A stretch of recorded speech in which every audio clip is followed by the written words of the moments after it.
Okay, so in my first video, I broke down the Bible looking at Matthew 25, 1 through 13, using 119 Ministries teachings. We took and we looked at the Bible and what the meanings were. 119 came to the conclusion that wise was those who were obedient to the covenant, those who kept the covenant. Foolish were those who didn't keep not the covenant, the 10 commandments.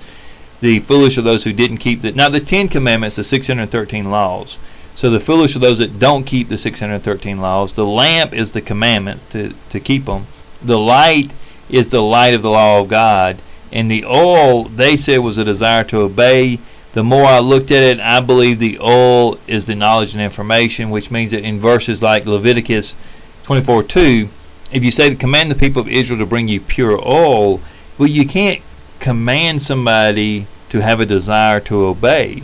So that doesn't make sense. However, if it's information and knowledge, then command the people of Israel to bring you pure information, pure knowledge, for them to discover it on their own, for them to look at it, for them not to get caught up in doctrines and teachings and all this stuff, but pure, straight from the heart, straight from their own understandings of what's happening.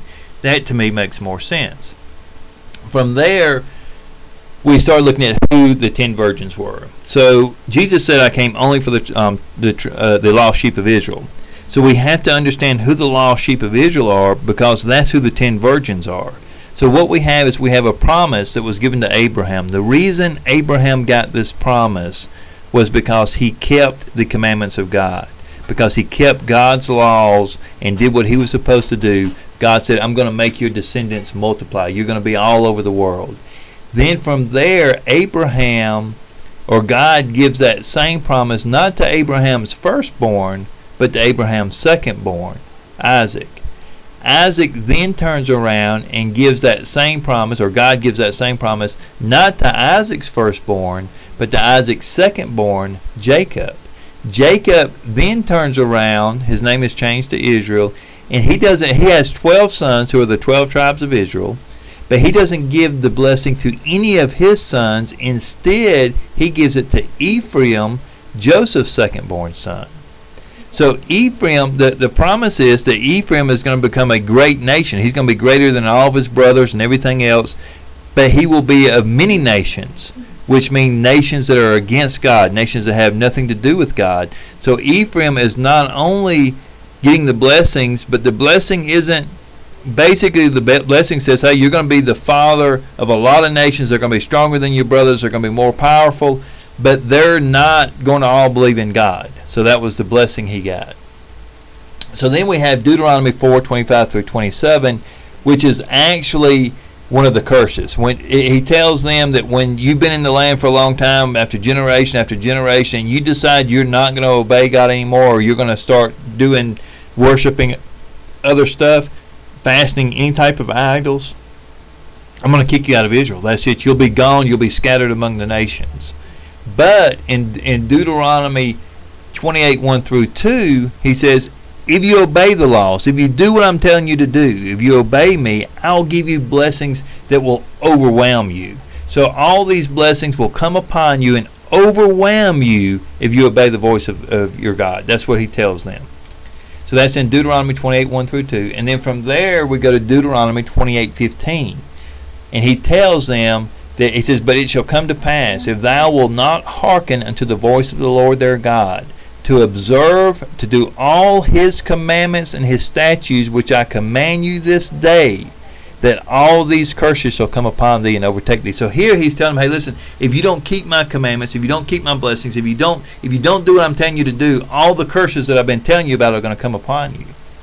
So this is given to the first generation, but they disobey God, they don't do right, and they're told, okay, you can't enter the kingdom of heaven, or the Israel. So they're unable to enter Israel. So from there we go to Deuteronomy 29, 1 through 1. In Deuteronomy 29, 1 through 1, he says, these are the words of the covenant which the Lord commanded Moses to make with the children of Israel in the land of Moab, besides the covenant which he made with them in Horeb. So this is in addition to the first covenant. This isn't them doing away with the first covenant. This is in addition to the first covenant. And then with the next generation, he gives them the laws and the commandments before they enter. So the first one is basically the curses and the blessings given to the first generation, but they didn't do right, so they weren't allowed to enter. And in the second generation, their children are ready to enter, and he says, okay, before you enter, I'm going to give you some more laws and things, and these are in addition to what Moses gave you. So in addition to what Moses gave you, let me give you these, and that's in Deuteronomy 4:27. We have, if you don't obey these, if you don't do what I'm telling you, I'm going to scatter you among all the nations. So then we have Deuteronomy 28:36. The Lord will bring you and the kings again. If you don't obey the laws he's telling you, he said, I'm going to scatter you and the king over you. Whoever you have over you, I'm going to scatter you, and you'll be serving woods and stone. So basically, you're standing before God, standing on a rock, and he's saying, hey, listen, if you don't obey me, I'll have you serving that rock you're standing on.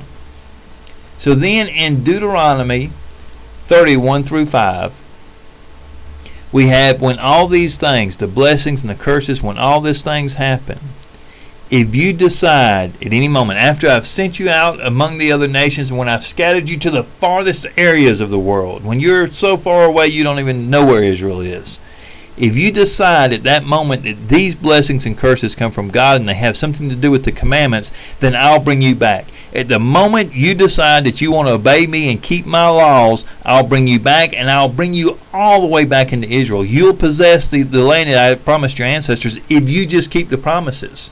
If you keep the commandments and the laws, I'll do everything and I'll bring you back.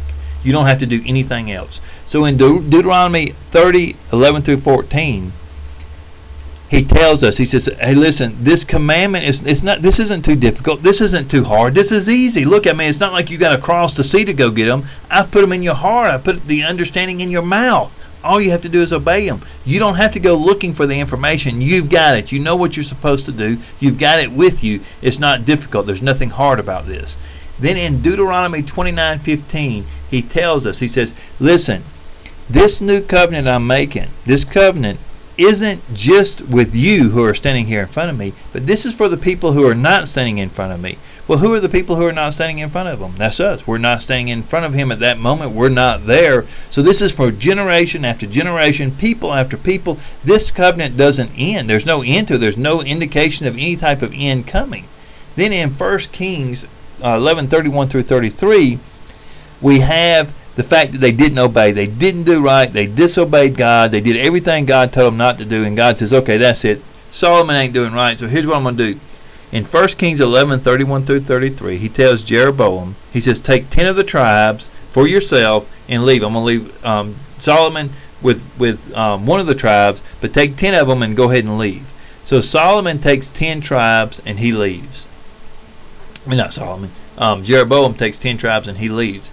Now we have in 1 Kings 11:26, we find out that Jeroboam, who got the 10 tribes from Solomon, was actually of the tribe of Ephraim. So he came from the tribe that God had promised that he would become a great nation, that he would be greater than his brothers.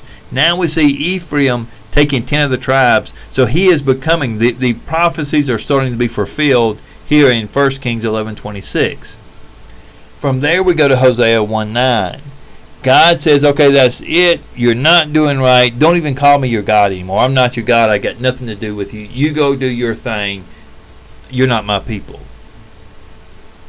Then in 2 Kings 17:6, in the 9th year of Hosea, the king of Syria took Samaria and carried Israel away.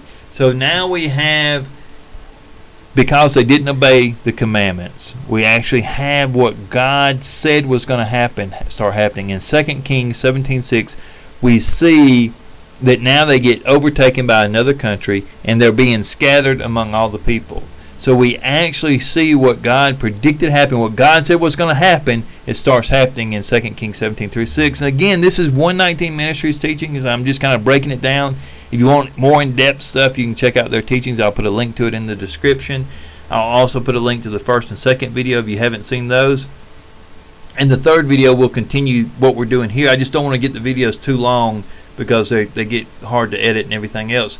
So this is the third video in the series on the Bible I'm doing right here, and as soon as I finish these and we set kind of a foundation, we're going to start doing some other stuff. So I hope you enjoyed this. Thanks, and have a good day. Take care.